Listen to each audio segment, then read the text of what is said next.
Maybe don't know. This time, this time, this time, this time, this time to build. This time to build. This time to build. This time to build. This time to build. This time to build. This time power. This time to build power. This time to build power. This time to build power.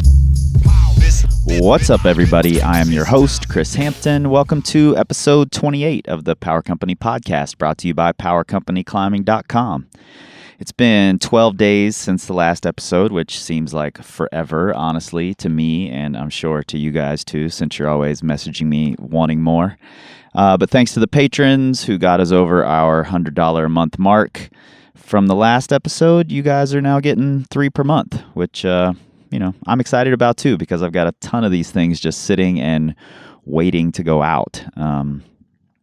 And I've also had some requests for the Moonboard episode that I've been promising, and the first Devil's Advocate, that's what it's going to be. Nate and I are going to argue the pros and cons of the Moonboard. And we've got some surprises coming up for that one. That's why it's taken a while. And you should have that one pretty soon in the next episode or two. So be on the lookout for that. We're here in sunny Waco Tanks still, and we'll be here for a couple of more weeks. And actually, I'm kind of sad to leave, but the crew that we've been hanging out with here is starting to clear out, so it's going to be a little lonely here. And it's been fun for me because it's a bunch of 20-year-old, early 30-year-old kids who were all around the Red River Gorge this fall. So I saw their faces, but never really got to know them. And now we've all been hanging out in the barn here at the Rock Ranch every morning and every evening. And it's been super fun for me to get to know these kids. And, they keep me young. I'm an old man here, so it's been pretty fun. And, shout out to the whole crew, Al Shepard and Manny, Pete and Lana, who's the barn mom, Pat and Grumpy Kyle. Kyle and I have an understanding. We just don't talk to each other while we're drinking coffee in the mornings. And Jonah, who was here for a bit and peaced out, the most stoked kid on earth. Crimp and Carly, Dahlia, who tries harder than all of you. Tomer, the master of all the obscure skills in the universe. And regular Zach and Tim. And if I'm forgetting any of you guys, sorry. That's a long list, and I'm in a hurry here, as I sort of always am, it seems like these days. But for real, shout out to all of you guys, because you're making this time here amazing. And community is really what this thing is about for me. And more that's becoming the most important factor, which kind of brings us to today's podversation with Cody Roth. This is a rare catch and release episode. I just talked with Cody last week in Austin, where Nate and I were for a workshop at Crux Climbing Center. And thanks, Austin. Thanks, Crux, for having us out. Went great. Can't wait to come back. I had never met or talked to Cody, but I saw a little blurb on 8A that he had just completed the hardest route in Texas. And, I knew who Cody was through films and, hearing about him for years. And he's kind of a dark horse in the climbing community, which I think is kind of cool. And he had lived over in Innsbruck for a while, so I knew he had an interesting story. So I just hit Cody up via Facebook Messenger and said, hey, can we chat? And he was like, sure, come over to my house. And, there we were an hour or two later and just sat and talked to Cody for a while. So I think he's got some really important things to say about the climbing community and about how he approached this route that he got injured on previously. And I think you guys have something to learn from him. So turn it over to Cody. Maybe don't know. I guess the challenge, because I knew it still has to be possible, and I didn't want to go around in circles. I didn't want to just be pissed off and lament the fact, because somebody's going to climb it if I'm not going to climb it. This time to build. This time power. This time to build power. This time to build power. This time to build power. Had you climbed here in Austin before? Just like on one trip when we were kind of checking it out. But we just went to Reimers, the local spot. It was a super hot day. Our dog got bit by fire ants. Oh, man. It was kind of a epically disaster day, and we were like, oh, we don't know about this place. Then we came back a year later, and we liked it more. Yeah. And really liked the city, and we thought, all right, we can definitely live here and make this that's work. cool. That's cool. So you were in Europe for how long? I spent 8 years in Europe. I think almost 9. Was it all Innsbruck, or were you in? I traveled a areas? lot, but yeah, mainly I lived in Innsbruck. Lived in Innsbruck for that time. What prompted you to come back to the States? Yeah, I kind of hit a glass ceiling or kind of a plateau with what I could do there and dealing with visas and all the rest of it. I was finally so sick of it that I decided that I needed to make a fresh start. Yeah, came back to home in Albuquerque, and now you're here in Austin. Yeah, cool. The route you just did is on private property, right? It is, yeah. But is somewhat accessible if you work it out. Yeah, it's definitely somewhat accessible if you work it out. It's owned by a couple of climbers. Okay. And then their main thing is it's quite a sensitive area where it is. A river runs right in front of it, so you can't have a lot of people there. Sure. And they also spend a lot of money out of their own private pockets to gain access to this place. So they're a little bit protective of it. Yeah, absolutely. Understandably so. But mainly it comes down to if there's more than 20 people at this place, it just gets trampled. And can get ruined. So they try to just keep the numbers down. No, I think that's a good idea. You know, being from the Red, I've seen what a lot of people can do to an area, and you could really, really ruin it. You know, if you get a ton of people trampling around the base of climbs. So, Nate, if you want this microphone at any point to ask something, just tell me. Let's talk about the route. It breaks off of I, Me, Mine, which used to be the hardest route in Texas, right? Yeah, I mean, mine used to be the hardest route. It was put up by Austin local named Rupesh Shagan some years ago. Okay. And then Nick Duddle repeated it and kind of brought it into the light. Yeah, I remember when that happened. And definitely brought a lot of attention to Austin climbing, I think, with his repeat of that route. And I think Rupesh kind of left the grade open. Nick thought it could be 14D. As betas kind of gotten refined and whatnot, it settled into more like 14C. Okay. Yeah, it's a fun little climb. So I did that one last year when I moved here fairly quickly, and then I started working this extension. But about 3 days in, I tore a pulley in my middle finger. Had to take a month and a half off, 2 months off. You did that on the route? On the route, yeah. Yeah. Is it a specific hold, or was it just kind of a freak accident? Just sort of bad luck. The hold I was on wasn't the smallest hold on the route, but it was just that classic loud, audible pop. Yeah. And then a little bit later, some pain. The recovery was pretty fast. I think I was climbing again a month and a half after the accident. Okay. With a lot of tape. Any trepidation getting back on the route? Definitely, yeah. There was a lot. When I went back to try it again, it was with the finger severely taped like a hook. With a lot of fear. Yeah, I've been pretty lucky with finger injuries. I guess I did a similar thing in my ring finger 4 years ago in Rocklands. Mm-hmm. That one seemed to be easier to overcome. I think 10 days later, I was climbing again in Rocklands, again, just with a lot of tape. Okay. So I guess I've been lucky in that respect. With the injuries I have had, I seem to recover fairly quickly. Yeah. And you said you're more of a sport climber, less of a boulderer? Yeah, I would say so. I really love power endurance climbing. I think that's my favorite thing. But I also like trad climbing. I like bouldering. I really like everything. Multi-pitch climbing. Yeah, that's pretty nice for, when you get these finger injuries, you can kind of switch up your style if you need to. Yeah. So the route, you named it Me, I Eat Dust. Is that right? Yeah. Where's the name come from? The name comes from this Gary Newman song that I think came out in the early 80s. I was going to say late 70s, early 80s. Early 80s. Yeah, I think Gary Newman was really ahead of his time as far as his lyrics and the music that he was putting out. Like, I play that song for people now, and they're like, wow, this sounds like indie. This sounds like it just came out 2 years ago. Yep. And I'm always like, no, look, it came out in, I think it was 1981, 1980, something like that. Okay, cool. I think that guy was really ahead of his time. But yeah, I mean, the main inspiration is the name I, Me, Mine. I, Me, Mine, and right. it was just playing on the first line of that song, It's Impossible to Understand. Yep. And we had a lot of jokes with it. I think it's 2 or 3 years ago, my girlfriend and I were climbing in Peru. We were bolting routes at a new sport climbing area, really good limestone that's at 14,400 feet. Mm-hmm. Just suffering. And we were also listening to the song there, and the Peruvian guys that were hosting us and that we were climbing with, they heard it and they were like, it sounds like he's saying migajitas. And we're like, what's migajitas? They're like, yeah, it's like crumbs. When there's crumbs, that's Oh, really? migajitas. So we bolted like kind of a chassis warm-up because everything was so hard. Yeah. And we named that climb migajitas. Migajitas. So then when I Me Mine was around, I was like, oh no, it has to be Me I Eat Dust. Oh, that's cool.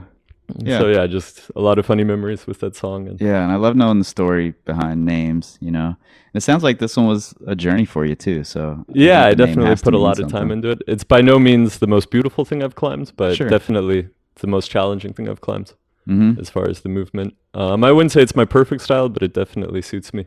It's a little bit too bouldery to be maybe my best style, Right. but it's still definitely. It's like 20 moves of where you just can't really stop. Right. So it definitely suits me to some degree. Yeah, and you had Killian up there with you as well, so Yeah, when I sent it, he wasn't there. But the weekend before, when Killian came, he did I Me Mine second try and just put on a master class. yeah. If there was any thought about it being a 14D, he definitely threw that out the window. Right. Yeah, he Quite did something unequivocally. similar up at the rodeo wave with Genetic Drifter, right? I think He did that second fast. or third try, something like It was that. pretty quick. I don't know if it was that quick. That was such an amazing trip that we had Yeah. at Wild Iris. But he did do that one quick too. I think Genetic Drifter is really hard. Yeah. There's a sequence in the middle that really doesn't suit me at all, that I can, where the move is so desperate. Yep. And we're pretty similar in height, but he somehow makes it look not so desperate. Yeah, I climbed But, with him at the Red a little bit on Transworld when it was my ultimate project at the time, and I watched him do it second go, and then I did it right after he did. So it was, or maybe vice versa. I did it right before he did, but super fun to watch him, like you just said, put on a master class. Yeah, I think Killian has such good style, and I don't know, I guess I've been climbing 23 years now, and the more that I get involved with climbing, or for now, it's like when I was younger, it was like, oh, I want to repeat this route, or I want to do this. And now with climbing, it's more, I see my friends like Killian and some other friends that I have in Austria, and they have such good style. And it's more like, no, more than the climb, I like want to mimic their style, or I want to climb in that style. Yeah. That kind of has become a little bit of an emphasis, I guess, to some degree. I don't achieve that goal, but Yeah. more and more I'm aiming for that goal where it's like, no, I want to climb with a good style. It's not just necessarily about getting to the top, but I want to do it with some style. And even like this route I did, the try I did, it was really cold that night. My fingers numbed out. The try before, I'd actually fallen off in the absolute last possible place that you could fall. Of course. And I'd climbed pretty decent that try.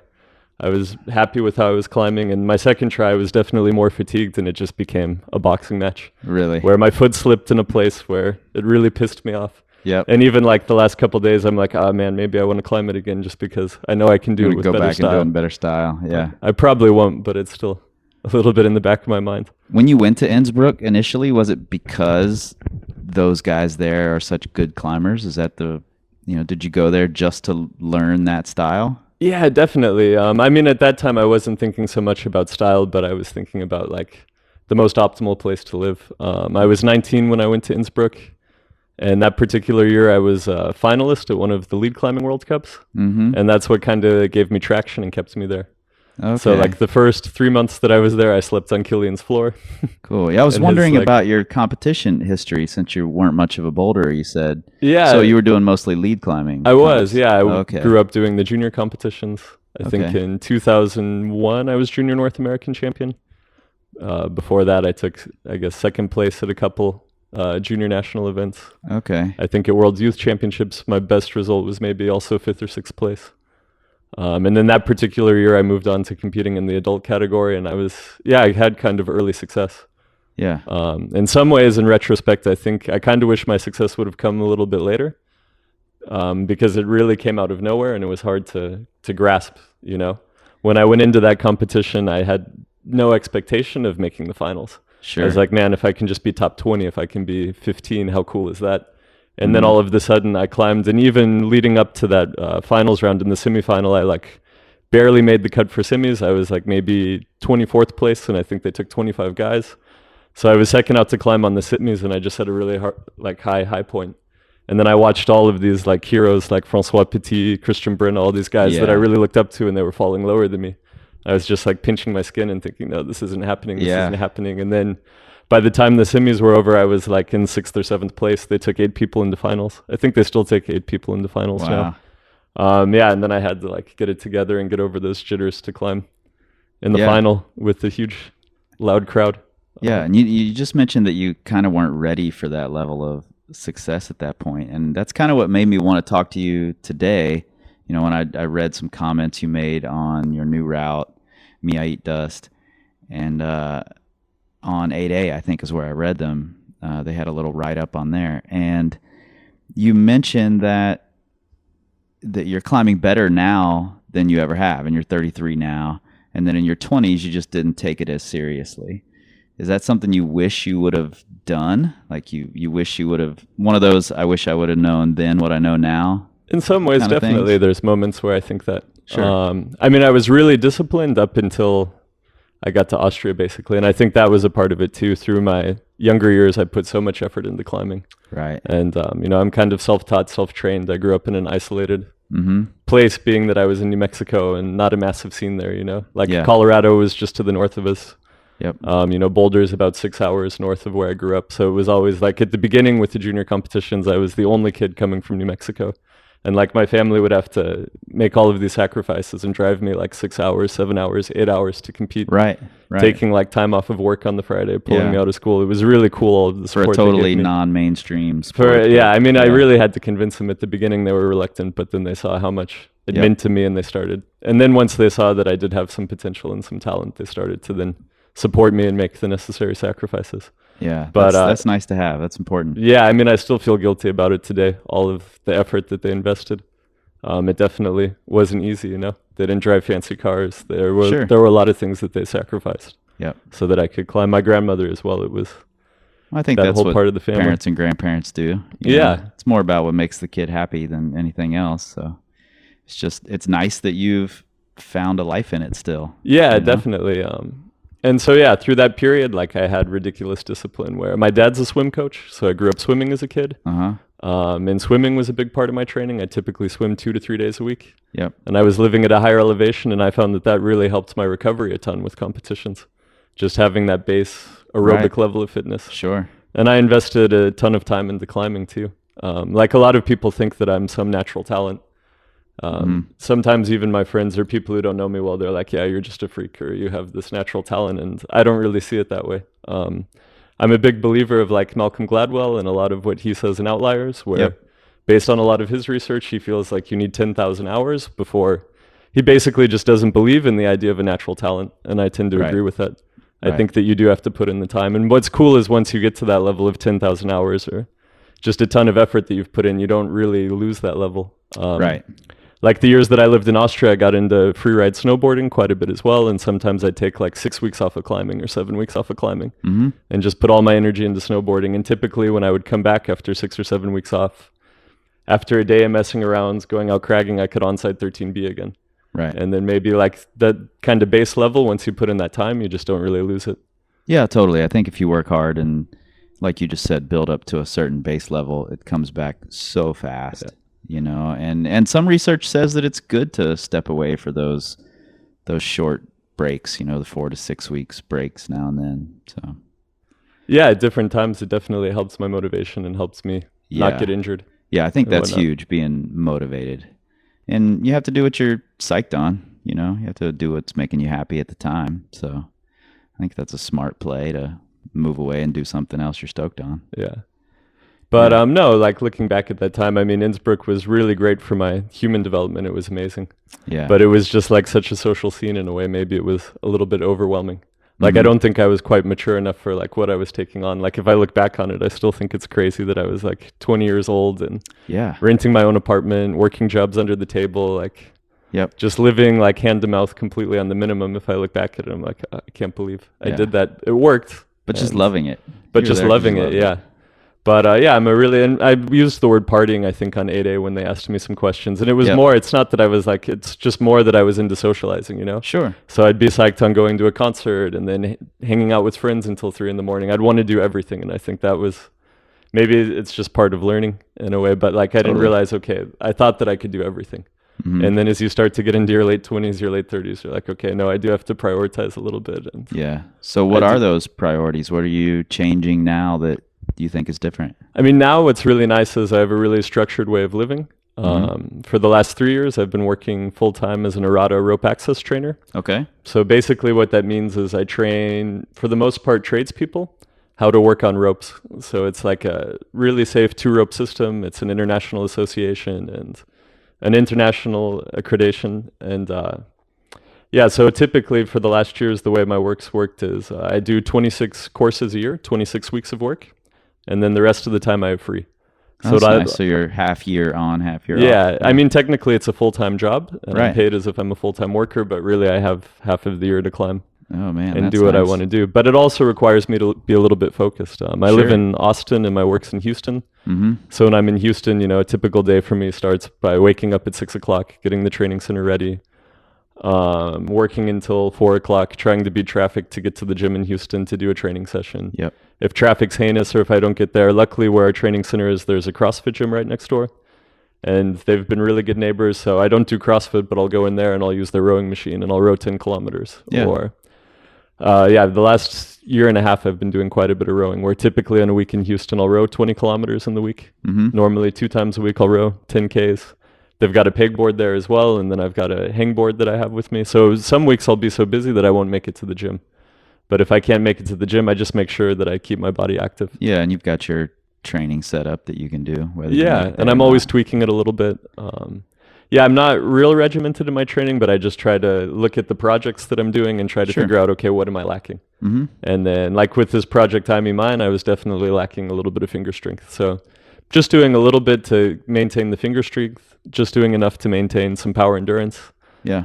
Still with me with my climbing, I'm not ever doing one style, so I'm also trying to just maintain fitness in everything. Yep. Because I'll try that project here, and then I'll also want to go to Europe and do like 30-meter routes. Right. So I try to just focus a little bit on everything, and I think it's also important to know your strengths and know your weaknesses. Definitely. That's huge. And to train your strengths really hard. Like you shouldn't say, okay, I'm strong at this, so I'm just going to let it fall to the wayside and Right. focus this thing that I'm weak at. Yep. You've still got to know, okay, that's my strength, so I still need to perfect that, and then emphasize a little bit of specific stuff with your weaknesses. Yeah, I think it's important to have, my clients who have a very specific strength and a very specific weakness, I definitely load their training toward their weaknesses, but I'd like them to spend at least a quarter of their time on their strengths. It keeps you motivated, if nothing else, because that's where you're performing really well, and that's what keeps us stoked to keep going. Yeah. Are you definitely. getting outside during this 6 months of work? I am. So typically the way it works is I'll have a week in Houston and then I'll have a week off back home in Austin. Okay. So I go through a really intense work week, and then the following week I have completely free. And that's throughout the whole year? And that's throughout the whole year. Okay. On So week occasion, on, week off. sometimes, depending on just the demand with clients, sometimes I'll have to work 3 weeks, 4 weeks in a row. Yeah. But then usually that means that I can then take 3 weeks to go to Europe, or 4 weeks off, or various amounts of time in a row, Mm-hmm. or extra time at Christmas. Yep. So I'm curious more about this route. I know that when you came back to the States originally from Innsbruck or from Europe, you repeated or did the FA of some old trad project. Is that right? Yeah, I did. I kind of really remember got reading into, about that a while ago. Yeah, I did a couple trad first ascents in New Mexico when I came back. Okay. The one that I did the first ascent of had been this kind of iconic line just above the city of Albuquerque where I grew up. Mm-hmm. It's like at 10,000 feet and on just this beautifully striking granite wall that looks more like sandstone than it does granite. Yeah. There was a video of that one, right? Yeah, exactly. Yep. What was the name of it? That one's called Date with Death. Okay. And that's right. before the C3s and the really small cams, it was rumored to be kind of like an X-rated route. And Right. And the tragic thing about it, the guy who had the vision for the line, he fell on like the very last move on his best burn. Supposedly, like rumor has it, a photographer was out that day and was in the way on this ledge Oh, no. that you have to mantle onto. So I guess he was pumped. The photographer was in the way and he fell. Like 99% he did the climb, Right, he just right. unclipped the chains. Yep. But it was far enough away to where you couldn't give him, he wasn't above the chain. It was still like, oh, you almost did it, but you Right. didn't do it. Yeah. So that's because of sad. that incident, it was always like, oh, has it been climbed? Has it not been climbed? But Right. he never really claimed it as climbed. John Duran was this guy's name, Okay. who was also kind of like a Gary Newman of climbing, where I think he was definitely Ahead of his time. ahead a of his little bit, game and yeah. ahead of his time. And it's a weird route. It's bullet rock. In the first 65 feet, you can protect it reasonably well with gear. Mm-hmm. Then the gear kind of dries out. So there's 2 really old bolts on the top that he placed by hand. And without at least one of the bolts, it'd definitely be like super death, borderline, free solo Yeah. kind of climb. So I did clip the bolts at the top on that line. But yeah, and a lot of the stuff in the Sandias around Albuquerque, they follow that style where it's like really creative gear placement. And then where there's no chance to place gear, then there's a hand drilled bolt. It's all in the wilderness, so Gotcha. Yep. power drilling can occur there, which is kind of cool that it's preserved the sort of unique kind of hybrid style of climbing. Yep. Are you more motivated by FAs than you are repeats? Not really. If a route just looks really cool, more than anything, I want to do it. It is exciting to, like when I've bolted my own routes or when I've rediscovered a route on my own and finding the sequence and the methods on your own, that's like a really exciting discovery. Right. And you lose out on that when you're repeating things. But at the end of the day, if the line looks amazing, I'm just motivated to climb it. Yeah. Is the one you just did, was that something you put the bolts into, or was it an established project? It was established, yeah. Everything was in place. Cool. So it changed. There was a hold that kind of deteriorated in the time that I was doing it. And I had to come up with a totally new sequence this year because of that. So then I was mainly working it alone. How much time did you put into it prior to the hold deteriorating? Quite a bit of time. So that's definitely a little bit hard on the head. And it was like within spitting distance where it was like, oh, this is going to happen any day. And when did that happen? I guess it was, I went to Europe for a work trip in November and did some climbing afterwards. And then, yeah, I came back and like this hold just wasn't the same. And I don't know if it crumbled a little bit while I was trying it on my last good try and I didn't realize. Right. Don't really know what happened, but luckily I found another hold. And with that hold, I was able to make a new sequence. Okay. But yeah, mentally it was really frustrating. Yeah. What went through your head that first day back and you're like, oh no, the hold's basically gone? Luckily I could do the other move fairly quickly. But then as I started to link that, so I was pretty optimistic and not too deterred. So you pretty quickly started looking for another Pretty quickly solution. I looked for another solution. I was like, it's just not the same. It can't be. At first I thought, actually, I guess, no, that's not true. It took a few days.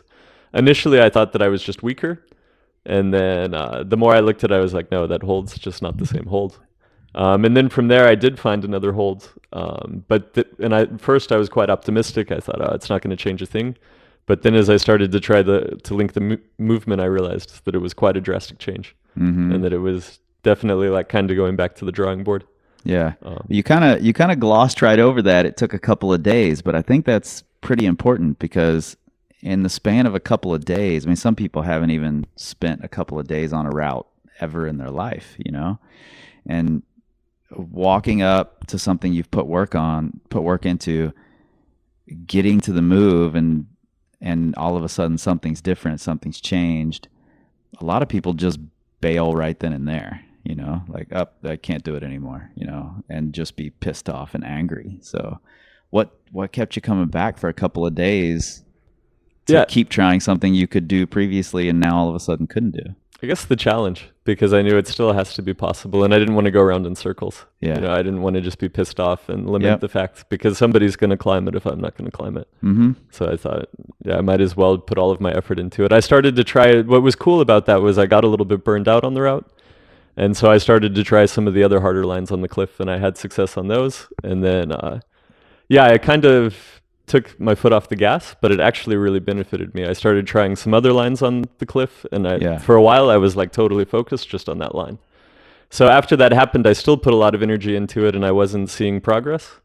And then I kind of took my foot off the gas, played around on some other lines, still didn't like forget about it. So typically I'd warm up, I'd give 1, maximum 2 tries. It's pretty hard on the skin. Yep. So I'd give 2 like honest burns on it, and then I'd pack it up and then go check out other things on the cliff. Okay. And I think that was really important, I think, just for keeping the psych. Yeah, I think you're right. Nate and I were just talking about that with our trips to Waco and how they're going. And it's definitely tough to keep motivated if you're not topping out anything. Yeah. You know? And it's also hard when you know that a line is close and you're excited about it. It's hard not to get totally tunneled in. Yeah. When I was younger, I would never do that. But the older I get and the more that I realize it's fleeting, sometimes I get suckered into doing that. Oh, yeah. I do for sure. It's good also to try other movement. And sometimes it's surprising that even though you're less focused, there's also that element of less pressure. Yeah. So I think once I started to try some other routes on the cliff and have some success, I went back to that one with a lot less pressure. And I think that definitely helped. I think it's also probably important that you're in an area that doesn't have dozens of 14Cs and 14Ds. Yeah. You know, or you might have just bailed on that one and moved to another one. Right, which is a little bit of what I did, but I had put so much effort into that route, I didn't want to just like completely forget about it. Yeah. I was like, no, I have to keep on trying the moves, and I have to keep on trying because Yeah. I've put more work into this than anything else I've put work into. I'm not just like gonna let it go without a fight. Yeah. But no, trying other routes, and I think just for my confidence, it gave me a lot of confidence. The weeks before I did it, I'd flashed my first 14A. Nice. And then I did a couple 14Cs when I downgraded, but doing those routes in a handful of tries, that made me confident in what I was trying and the amount of time that I was putting in. It gave me conviction, I guess, to, all right, this is definitely hard. Yeah. And just to kind of bunker down. Yeah, that's pretty cool. And you said you think it's fleeting. How fleeting do you think it is? I mean, I want to think that it's not fleeting because I feel really good. Yeah. But at the same time, there's no telling. 3 years ago, I had a weird compartment injury in my left arm. Mm-hmm. And I lost probably 9 months of climbing in 1 year. And I spent a lot of time surfing. Yeah. And yeah, like when my girlfriend and I, when we first started dating, she's a climber and a surfer as well. I'd just come back from South Africa. I'd spent a lot of time there, and I'd been battling the injury before I went there. I went there, did sport climbing and bouldering that trip. I managed to stay there 80 days that trip. It was just a great trip. But yeah, by the end of it, like this injury was becoming so debilitating that the last bit of my trip in South Africa, I just been surfing and put climbing completely on the back burner. Yeah. And then when I came back, we started dating, and she was into surfing as well. We were both living in New Mexico. Not really the ideal place for surfers to live. Right. Yeah. But we were like putting the boards in the car, driving 12 hours to San Diego to surf like for 3 days or 4 days. Nice. We did a couple surf trips to Nicaragua, and I was just like, she kind of thought that I was like not going to climb anymore. Over climbing. Or that it was just going to be like a fitness kind of social thing for me. Yep. But as that arm started to heal, I got hungry again. But it took about a year there for me to get that hunger and the motivation back. Yep.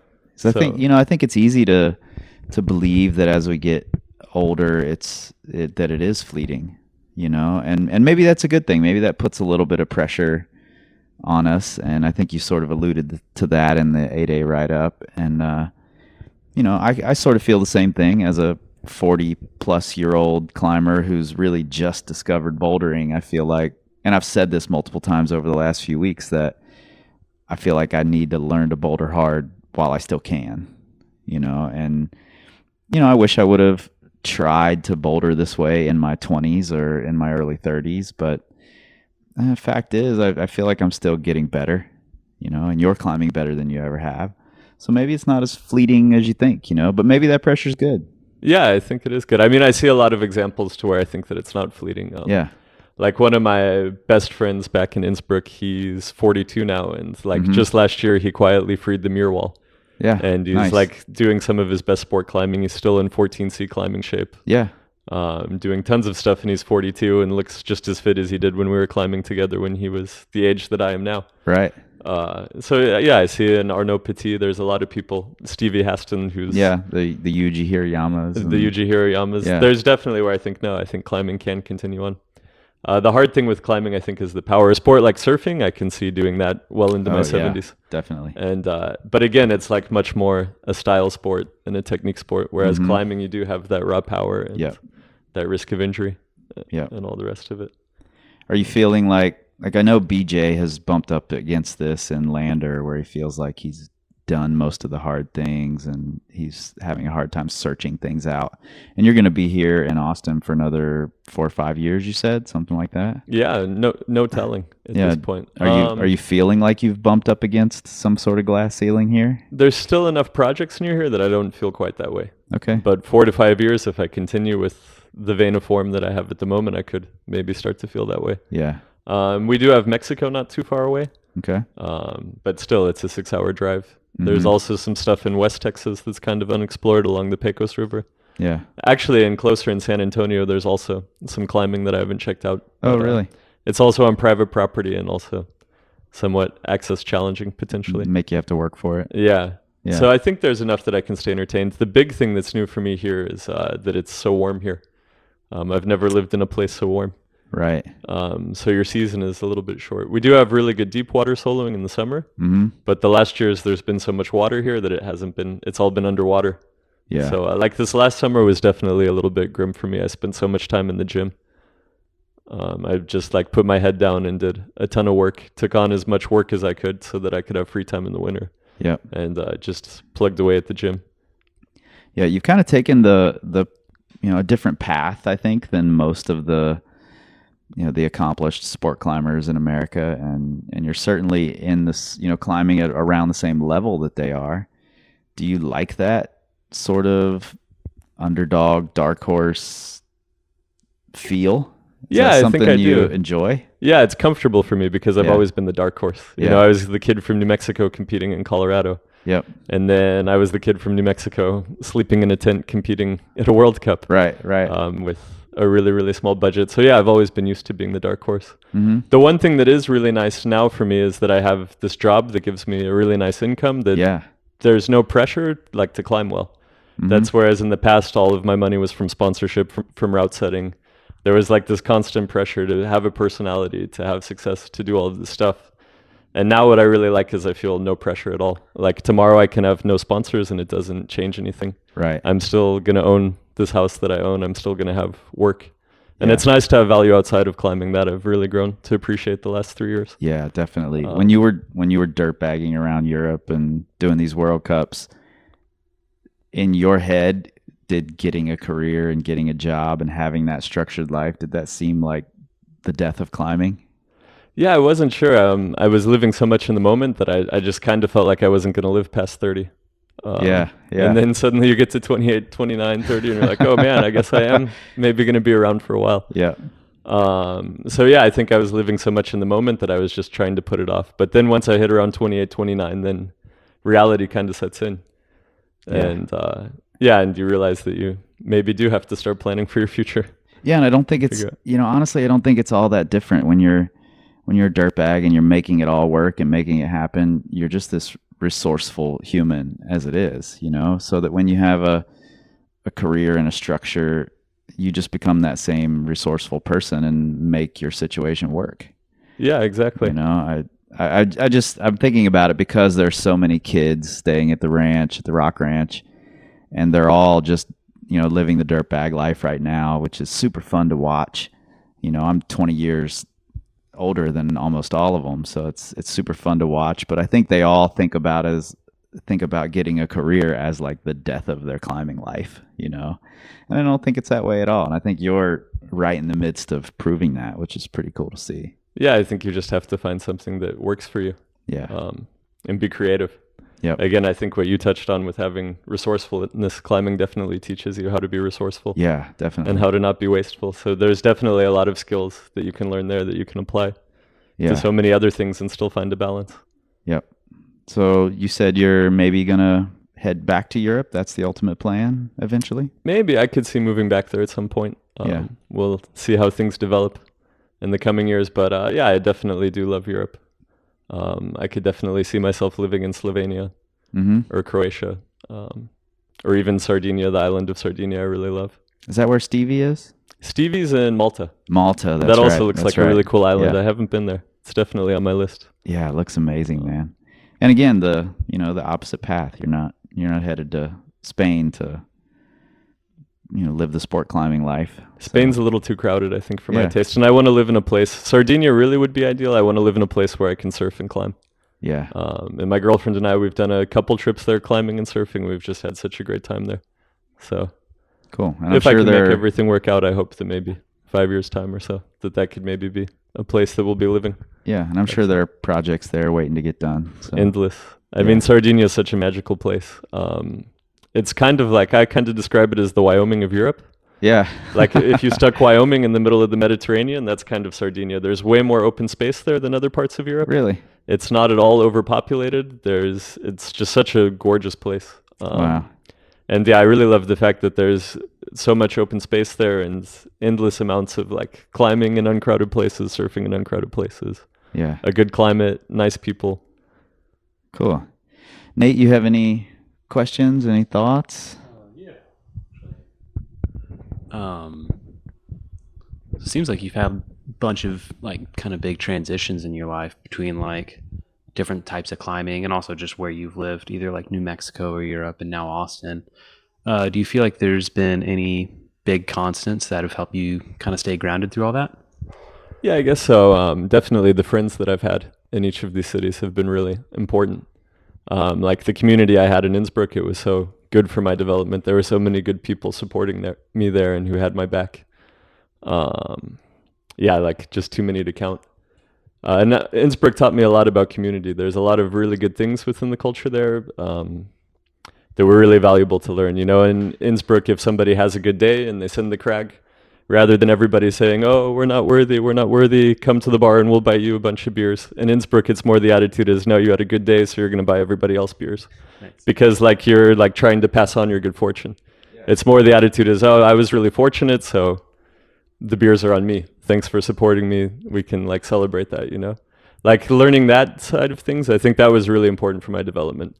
Because when you're younger and when you're having to put all of your money and all of your effort into climbing, it's easy to get selfish. But seeing that attitude of just sharing was really good for me, I think. Yeah, my family's always been like emotionally supportive with what I'm doing with climbing. And also my friends who I grew up with climbing in New Mexico, to this day, they still support me and they did a lot for me. I did do a lot of self-training, but I also had a really good coach in my younger days who kind of brought me up to a level and also gave me the freedom to kind of experiment. He'd make kind of general training guidelines and plans. And then from there, Lance Hadfield's his name. He's still the head route setter and manager of the Stone Age climbing gym in Albuquerque, which is where I grew up. That gym was like really important in my development too, I think. Initially, when I started climbing outside. There was like a horrendous gym that had mattresses on the floor and like rocks glued on to plywood with Sika. It was just a bad scene. The guy who ran it was convinced that belay loops were the death of everybody, and all of his followers cut their belay loops with knives. Like I can remember that being 12 and like when I got my new harness and I was at the gym and like these people who were older than me in their 20s, there weren't a lot of kids climbing there. You'd go to the gym and you'd have whatever your regular harness and they'd be like, "Oh man, I just cut my belay loop off with a knife and it only took 1 minute. I'm not sure about that webbing. It must not be that strong." And you just like couldn't talk sense into these people, you know? Where it's like, man, that stuff's like 22 kilonewtons strong. What are you talking about? Of course it's going to break if you take a sharp knife to it. It's not rocket science, you know? Oh, man. So Stone Age coming in and opening at that time what was a really, compared to what was there, definitely a state-of-the-art facility. That was definitely really pivotal in my development as a climber. And just I think I did have an advantage in that I was one of the few kids climbing in the city. A lot of the older climbers kind of took me under their wing, let me travel with them, and it forced me to be kind of mature and responsible at a young age. Right on. And now here in Austin, there's just so many great people in the city that are all motivated to climb and supportive, and we just all kind of support each other. We grill together when we're done climbing. We do other things outside of climbing. It was similar in Innsbruck that way too, that the social side of things was really important. And that it wasn't like the focus was never that it was all on you. And even like now it's cool, like Kilian Fischhuber and Anna Stöhr, they're like on talk shows in Austria and they're really well known. But they walk around the city of Innsbruck where they live like normal people, you know? Nobody stops them, nobody harasses them, they're just like seen as regular people. Also at the climbing gym that they go to train, there's not a whole lot of like star power, I guess, or like star obsession that really hasn't caught on there.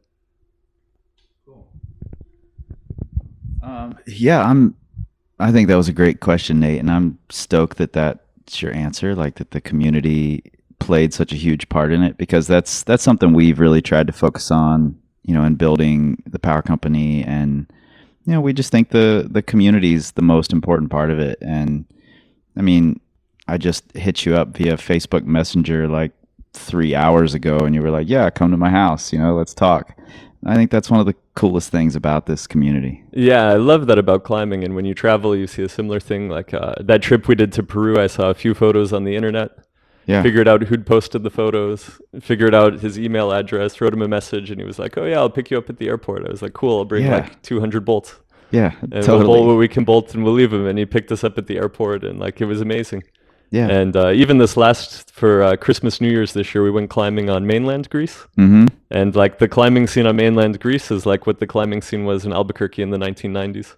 Right. Only they have like ridiculously amazing limestone as far as the eye can see. Yeah. And so few people climbing.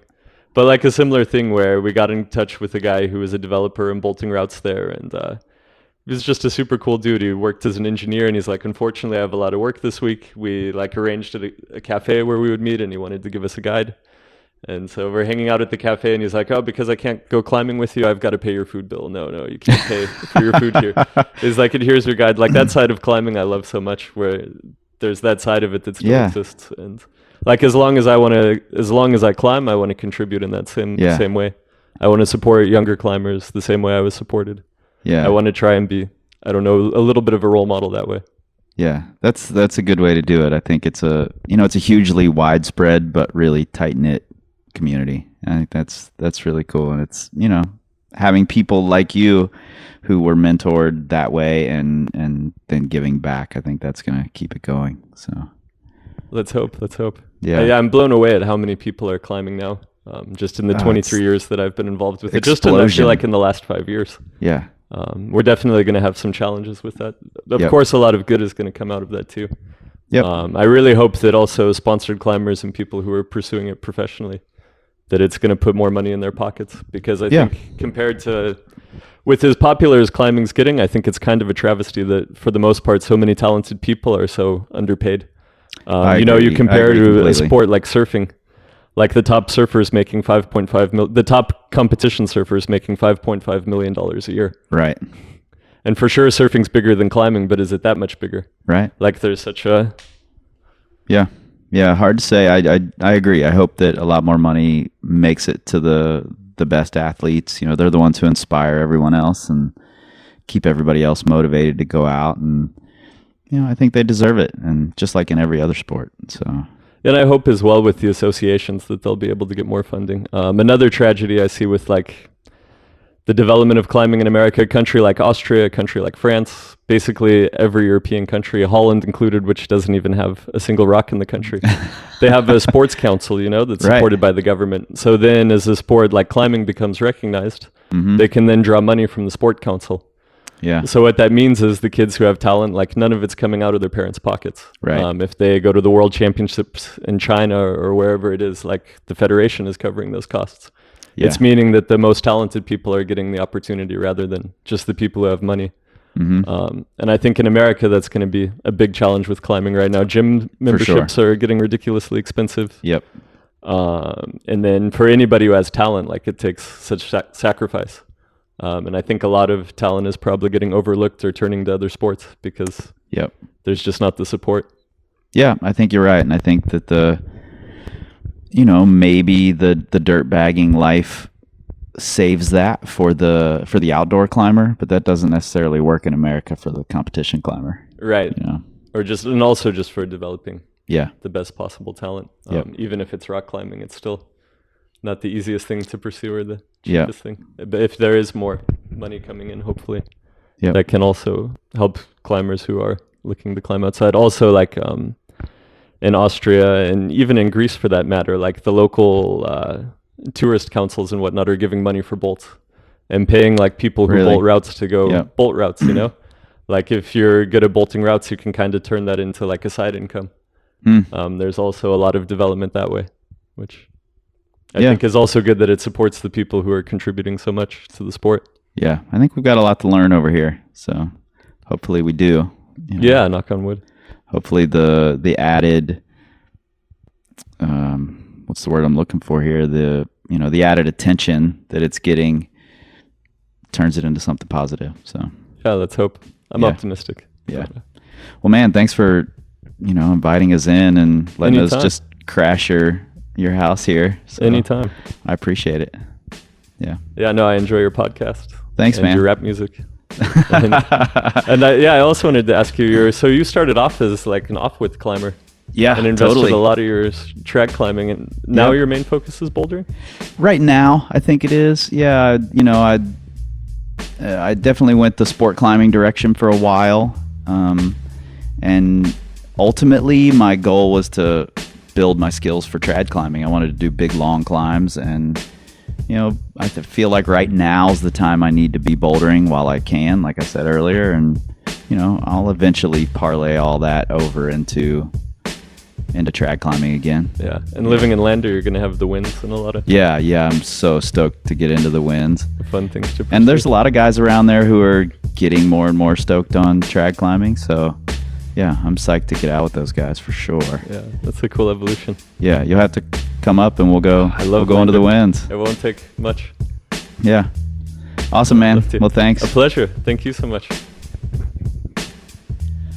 I just want to, make this point one more time that community is really such an important part of what we're doing. I know Cody and I talked about it a little in the podcast, and maybe I've harped on this before in the past, but really that's what it comes down to. And I just think it's amazing that I can hit this guy up that I've never met, and a couple hours later I'm in his house and we're having this conversation that seems like we've known each other forever, and that's pretty cool to me. So thanks, Cody, for having us over, and thanks Austin and Crux Climbing Center again for bringing us out to Austin to begin with. And we've got lots of things coming up, so stay tuned for sure. You guys are getting another episode before the end of the month, because I promised 3 if you got us over the hump on our Patreon site. And if more of you guys want to become patrons and keep these things coming and more episodes per month, that's what's going to happen. That's patreon.com/Power Company Podcast. You can find us there. You can find us at powercompanyclimbing.com. We're on the Facebooks. We're on the Instagrams. We're even on the Pinterests if you need things to be excited about, and images and recipes and whatever else. We got all sorts of things on Pinterest. I don't know what it does. Some of you do. Some of you love Pinterest. So go find us there. You're not, however, going to find us on the Twitter, because we don't tweet. We scream like eagles. Maybe you don't know. This time, power. This time to build power. This time to build power. This time to build power. This time to build power. This time to build power. This time to build power. This time to build power.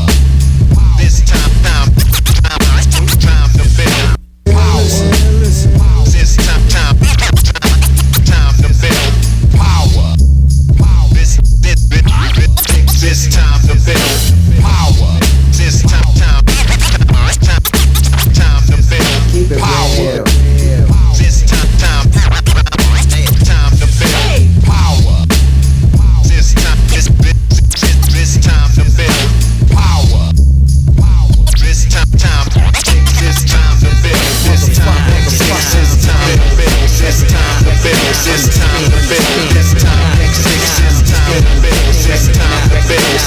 to build